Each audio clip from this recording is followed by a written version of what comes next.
And welcome to another Cardinals Nest here on HBC Channel 25. Dean Beckman along with St. Mary's University Sports Information Director Donnie Netto. And we are here to talk once again St. Mary's athletics. But Donnie, during the interview portion today, we will venture off the beaten path of athletics. And we're going to do two things. First of all, we're going to test your knowledge of London theater.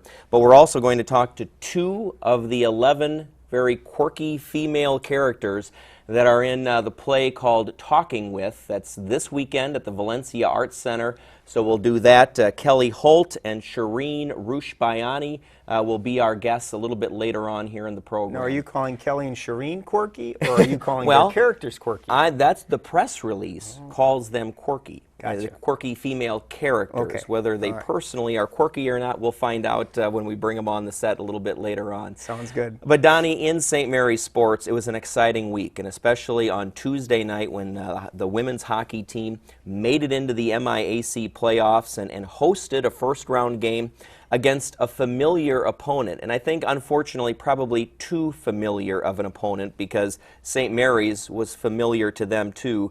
And it was St. Olaf, the number 5 seed, knocking off the 4th seeded Cardinals 3-1. But a great accomplishment getting into the playoffs. And I know they didn't want it to end on Tuesday night, but still, the way the season played out, Coach Manor had to be impressed with this season. Yeah, he was. And, like you said, obviously when you talked to him after the game, he was disappointed. The players are disappointed because they did want to move on and have another shot at Gustavus. But I think if you look at that 4-5 seed, St. Mary's and St. Olaf, obviously they played the last games of the regular season with St. Mary's and St. Olaf tying 1-1, and then St. Mary's actually getting that 4th seed with a 1-0 win the following day. I think it just shows how close those two teams were in the competitive nature, and Tuesday night was another great example of that. The problem really Tuesday night is that as keyed up as St. Mary's was, as great as the fans were, the place was packed, which was really great to see.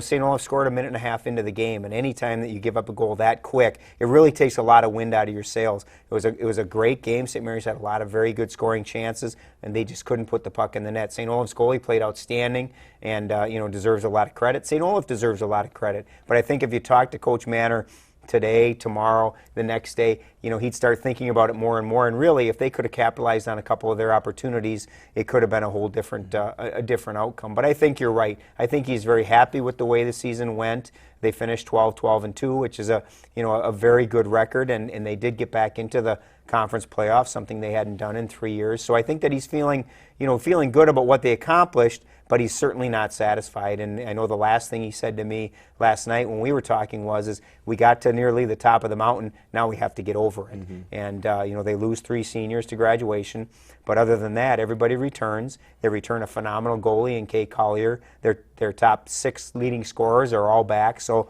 the future is bright. It's just a little disappointing right now that they're not still playing. Right. Well, and you mentioned the opportunities that sort of went uncapitalized on, but the opportunities were definitely there, and sometimes it's a bounce of a puck here and there that makes the difference in those. Absolutely. And against a team like St. Olaf, when it is that close, a lot of times you'll talk to coaches and they'll say, well, we need to capitalize on our opportunities. Well, in a game where the teams are so balanced and they're so evenly matched, it is a bounce of a puck or a play here or there, and that's the difference in the game. St. Olaf's second goal was a great goal on their part right off of a face-off. Their third goal was a 2-on-1 that they made a very nice pass across, and Kay had absolutely no chance. And those are things that that happen in the game of hockey. And St. Mary's had a couple of breakaways that they didn't convert on, and they had a couple of other very good scoring opportunities. And in a tough game like that, you've got to capitalize on those opportunities. Right. Do you think there was any regret in hindsight that it was St. Olaf that they had to play again? I mean, coming off of a weekend where they tied St. Olaf Friday night at St. Mary's and then went on the road, won at St. Olaf to secure that number 4 seed, maybe too quick to play them again against a team that had revenge in mind? Well, I think the interesting thing is anytime you talk to a coach, they're going to say you hate to play a team 3 times in one season. Mm-hmm. Well, obviously in the conference playoffs, you're going to play a team a 3rd time. And I asked Coach Manor that same question, and he said, you can look at it either way. It's unfortunate we had to play them again because we did just play them. But on the flip side, if it were Gustavus or St. Thomas they had to play, they hadn't seen them in almost a month, so they didn't know that much about them. How had they improved? How were they playing to that point? Well, with St. Olaf, having just played them, they knew everything they needed to know about them. The negative to that was, so did St. Olaf. They knew everything about St. Mary's. They knew their strengths and weaknesses because they'd seen them just 2 days before. So I think it's one of those things that depends on how you want to look at it. But obviously, whoever they would have played, it wouldn't, you still got to beat the team that you're playing against, and you need to win 3 games to get to the NCAA tournament. And unfortunately, Tuesday night just wasn't their night. And you tip your hat to St. Olaf. They played a very good game, and they bounced back from those 2 games that they played St. Mary's previously. So, give them a lot right. as well. And so now St. Olaf has to go play, number 1, Gustavus, correct? Okay. Yep, and that'll be Thursday night, and, obviously it will be a very good game. Yeah. All right, now as we move on, sort of the other big sports story for St. Mary's from last week was tennis action as they took on Winona State University, crosstown rivals, and it was a close matchup. 5-4 was the final, and it was St. Mary's coming away with the victory over the Warriors thanks to Andrea Alice coming away with the last win there in number 5 singles. Yeah, it was a great weekend for the women's tennis team. They had 3 matches in 3 days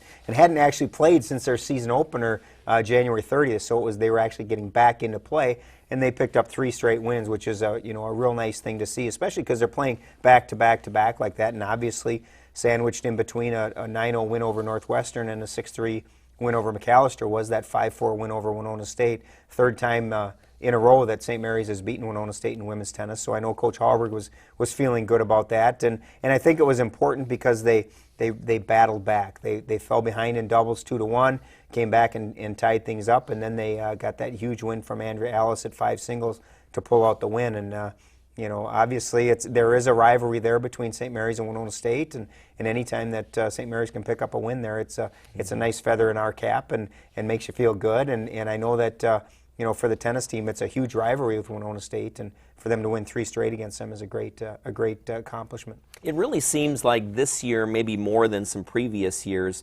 granted tennis players are essentially ranked based on if they're number 1, number 5, whatever, but it seems like there is definitely more depth for both the women and men. We're usually talking about different players winning their matches when we talk about them here on the show. Absolutely, and the depth is so much better this year. And the nice thing is Coach Hallberg returned a lot of solid players. You look at the women's side, and they're 1 and 2 singles players. Bailey Edwards and Rebecca Snyder are both back. Abby Voigt is playing very well. Abby Cooper's playing well. You get an Andrea Alice in there, and he's also got some freshmen that are playing very well. Killian Edwards comes to mind right away.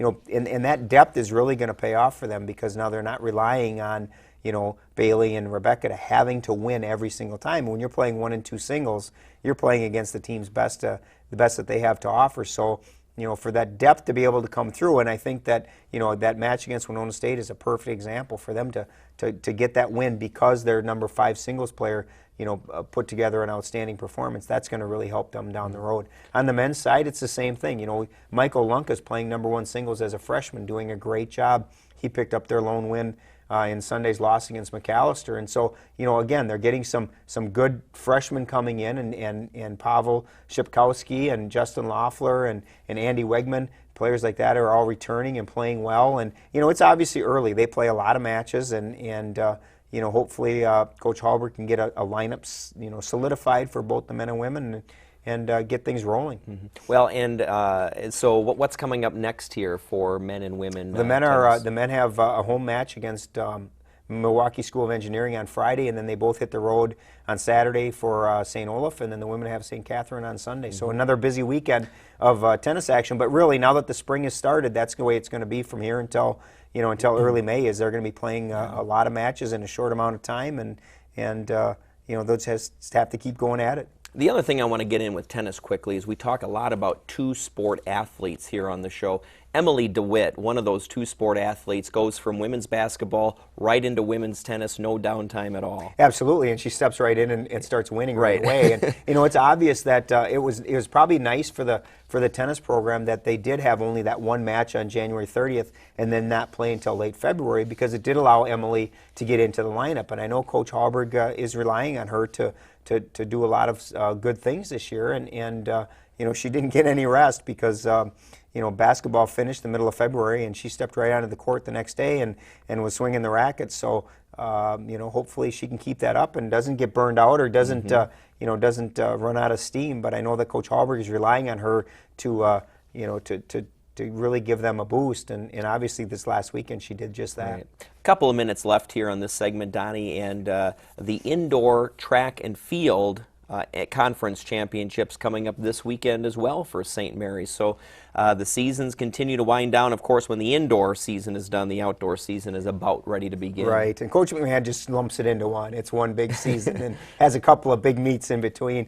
And Coach McMahon's excited. They've got 7 qualifiers on both the conference for the men and for the women, and then a couple of relays on each side. So he's looking for some big things. He thinks that the men can jump up a couple of places in the conference standings, as with the women. He figures that they'll be able to leapfrog 2 or 3 teams, which is would be a significant increase for them. And obviously on both sides there's individuals that you're going to look at and really have some high expectations. None other than Andrew Brugan from Holman, Wisconsin, who's just been phenomenal in the weight throw and really probably is going into this weekend as the favorite to win that event.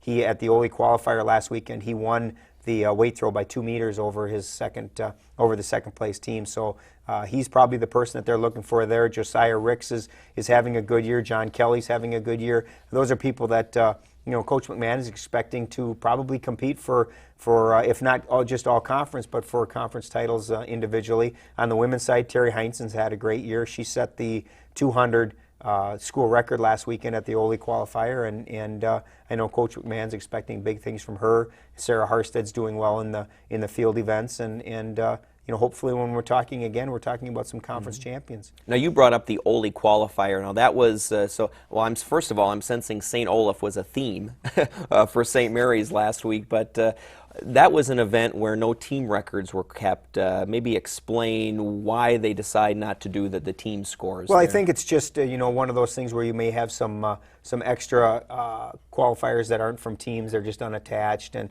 I think that as we talk about with Coach Barrett will talk about it, and Coach Stengel will talk about it. Coach Lindquist talks about it.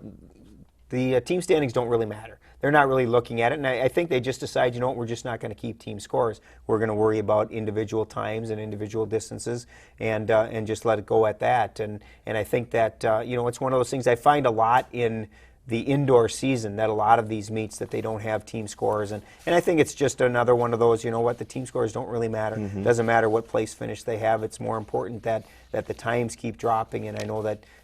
At that meet in specific, there were just a ton of personal and season bests for the Cardinals, and that's exactly where Coach McMahon wants his athletes to be as they head into this weekend.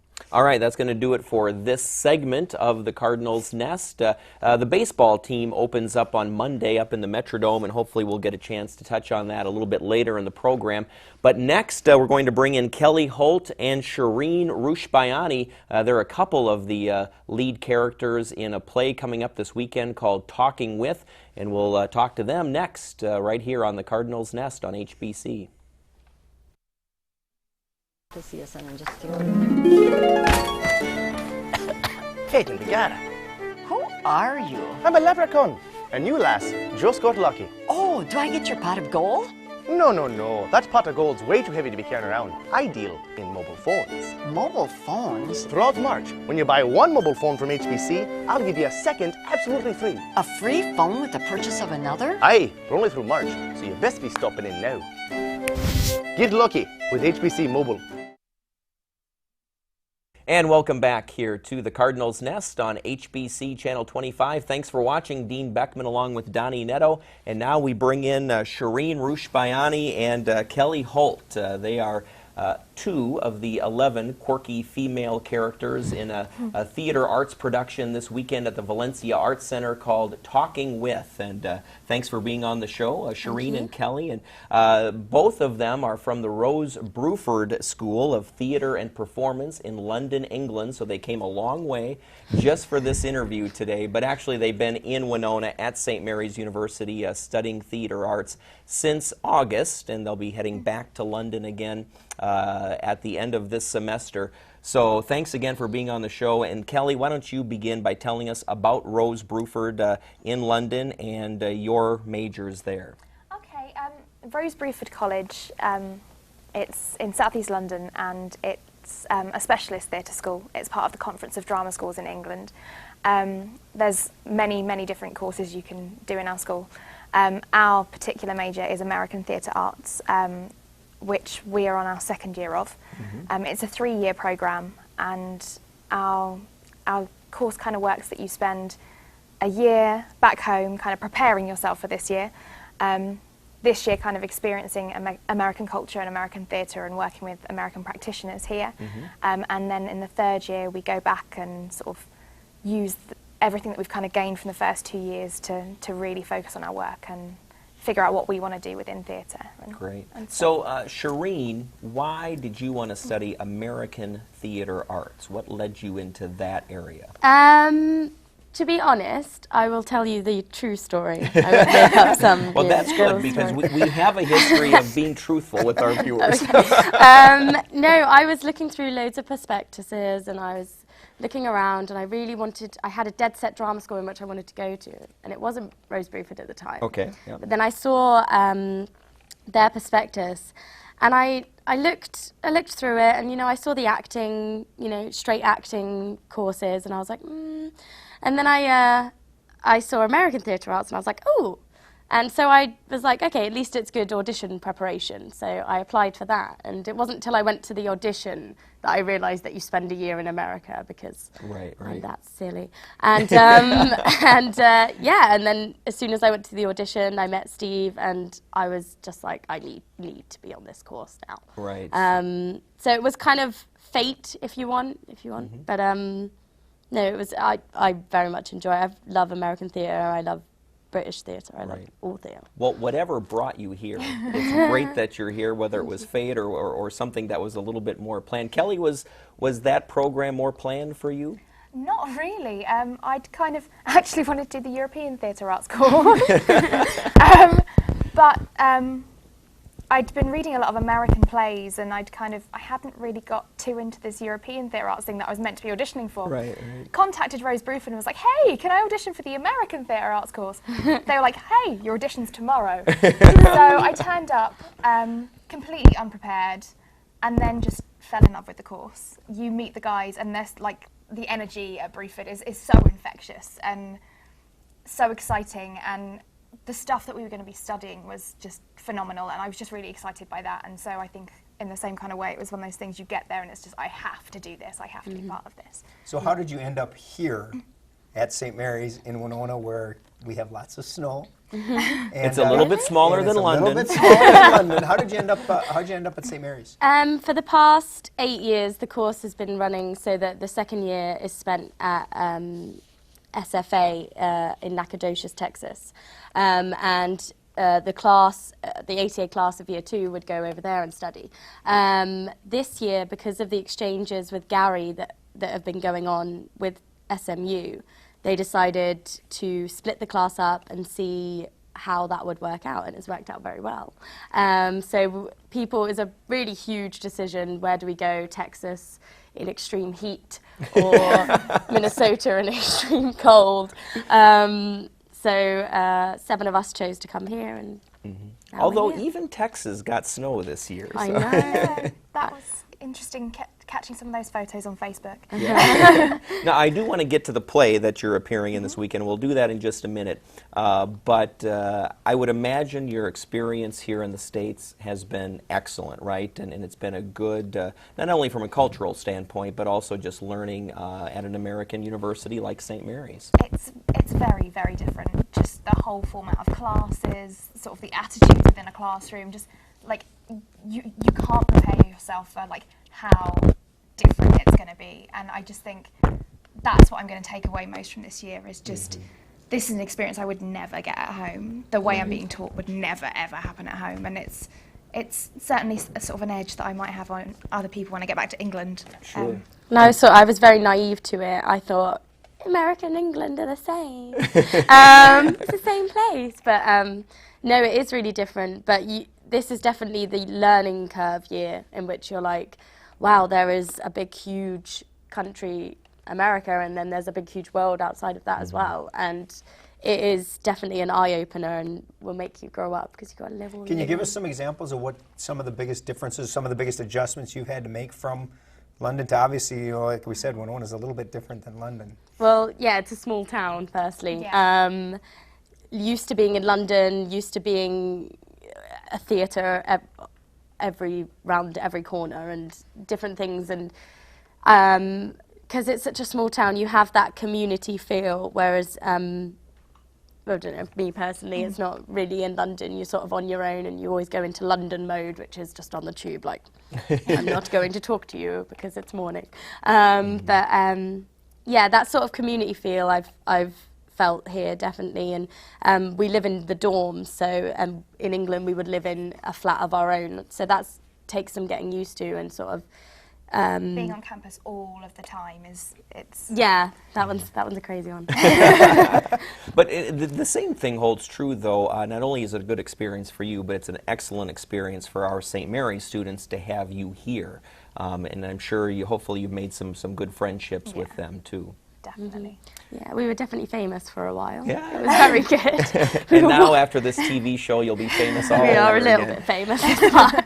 Now, the Gary that you brought up is Gary Diamandes of the St. Mary's Theatre Arts program, and of course he takes a group of students to London, as you had talked about earlier, and you were actually taught by Gary over there, so you got to know him pretty well in London. Yeah. We didn't know that any of us would be coming here for that whole time he was working with us, but he was always telling us about this American experience in these small towns and all of these things that would be so different from being in England and the different things we'd experienced. And then all of a sudden we found out that a few of us would be coming here, and it was interesting to think that we'd been taught by this guy who we didn't really expect to have to work with again, but had taught us so much, and now he's become kind of an integral part of everything that we've done. Yeah, he worked with a lot of plays with us. One that comes to mind was The Crucible, which was done last semester at SMU. Our Town. Yeah. I can't The remember Laramie others. Project. Laramie Project. Yep. And he definitely worked really intensely with us on it. And I remember, from my experience with him, that he taught so differently to the rest of our professors, and it got some getting used to. And that's why I was like, oh, I don't know where to go. I don't know what to do. Is this how they teach us? I'm really confused. Yeah. But it's really rewarding. I very much enjoyed it. Yeah, that's great. You know, before we run out of time, we better get to this weekend's play. It's called Talking With, and the press release for it says that there are 11 quirky female characters. You are two of them, right? So tell us a little bit more about the play. It was before written by you do, Jane Martin. We're going to put you into your character mode in that you have to use an English accent, or an American accent, Oh my goodness. to answer the questions. Oh wow. Okay. Wow. Okay. Okay. Okay, so my character's name is Marty, and she is 9 months pregnant, and she has been in labor for 23 hours. And her child, she's told, has an abnormality. So she is sort of, throughout the monologue, is dealing with that. God. My character is the character of Marks, which is the final monologue in the play. I don't want to give away too much because she's kind of an interesting character, but she's a character who's she's lived a very white picket fence existence, very kind of standard, very simple life, and something happens to her which completely flips the whole world upside down for her, and then we see a much darker side of her as a person, and she's kind of the thing that connects all of the other monologues in the show together, and yeah, she's an interesting character. Well, that was great. You can go That back to was. being Kelly and Sharina, That was very good. especially That on was short very notice, because we gave them no pre-warning of that. And I know you're right. Gary doesn't want us to give too much about the play away because, of course, he wants people to come out and see it. And when they do come out and see it, it's going to be at the Valencia Arts Center, and it's at 7:30 p.m. March 4th through the 8th, and there you can see for ticket information, you can go to pagetheater.org. Very reasonable, $10 for adults, $5 for students. Of course, you were in the Crucibles, both of you. That was in Page Theater. Very different setting at Valencia, much smaller, but a definitely more intimate type of performance. Is that going to work better, do you think, for this particular production? I think it's, yeah, it's a more intimate play. It's 11 individual monologues, and those women are in their own sort of space, and they tell their story, and you can take as an audience member what you want from it, whereas The Crucible was more like based on facts, so, you know, you could only take the fact away, but with this, I think it needs to be in an intimate space in order for people to really connect with it. And I think they will, because it is very powerful. Okay, great. And just about a minute left here.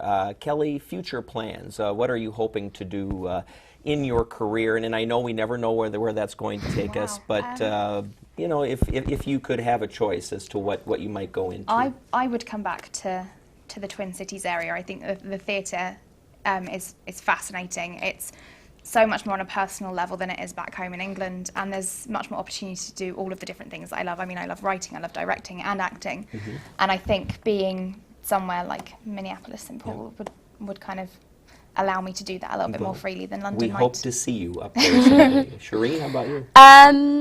I'm looking to come back out to America. I'm looking to go Chicago area. I thought you were going to say Texas first. No, no, I fell in love with Chicago when a friend took us. I couldn't stop screaming. I was just running around for a long time. It was crazy, but I did fall in love with it, and I'm hoping to, you know, finish my degree back in England, come back here and just go for it and see what happens, because that's the only way you can do it. All right. Well, good luck to both of you, Thank not only you. this weekend, but in the future as well. Thank you. very much. Thanks for having us. All right. Stay tuned. Donnie and I will be back to wrap things up here on the Cardinals Nest right after this. With objects coming right out of the screen. So real. Prepared by Dr. Bryan to determine your ability to withstand shock. Carnival of Coming to get you, Barbara. Feed me!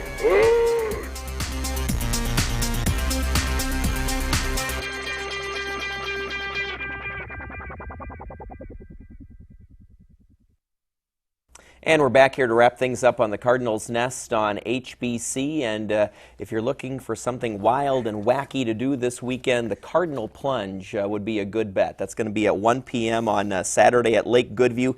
And it benefits Michael Mockler, who's a current sophomore at St. Mary's, who's been diagnosed with a brain tumor. So that's where the proceeds are going to go to. So a great cause. And hey, you get to go and jump in a freezing cold lake. Who doesn't want to do that, right? So that's 1 o'clock Saturday in Goodview. And Donnie, we want to close out by congratulating a couple of the student athletes, David Dahlstrom and Mariana Sanchez, who were both recognized as male and female seniors of the year for St. Mary's. Yeah, what a great honor for those two. Both outstanding individuals. I've worked closely with both David and Mariana, and it couldn't have been awarded to two nicer people and very deserving people, and I know that's a great honor. We always talk about student athletes and the importance of being a student and an athlete, and there's two perfect examples of people who really are a combination of students and athletes. And of course, David on the baseball team, Mariana, we talked about her all during soccer season as she was the goaltender. And David, maybe we'll get him on the Cardinals Nest. Maybe. I think we just will. Yeah. And, you know, we've put it out there. I think David will be next guest, and we'll have to talk a little bit more about him, about all of the other things that he does. And I think that's what really sets these two apart, is the things that they do off of the diamond and off of the soccer field. And that's really what's neat about the two of them. We got to run. Thanks for watching. Be sure to go to Talking With this weekend. Thanks for watching here on HBC.